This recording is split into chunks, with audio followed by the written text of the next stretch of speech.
Iya, tentu pembenahannya itu yang saya katakan tadi itu dimulai dari partai politik Ya, sebenarnya.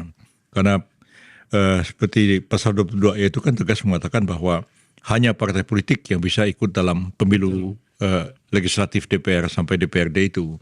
Jadi kalau sistem partai politik yang kita anut itu sangat monolitik dan oligarkis ya, maka sulit kita mengharapkan proses demokrasi itu Yes. akan berjalan.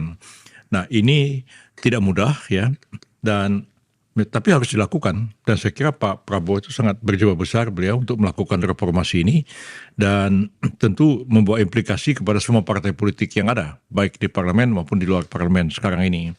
Tapi saya kira ini memang adalah satu langkah yang tepat untuk dilakukan sekarang ini, supaya kita tidak kebablasan terus. Artinya undang-undang partai politik itu memang harus memberikan pembatasan masa jabatan ketua partai, Yes. ya, dan kemudian juga mekanisme demokrasi yang harus berlaku di dalam partai itu.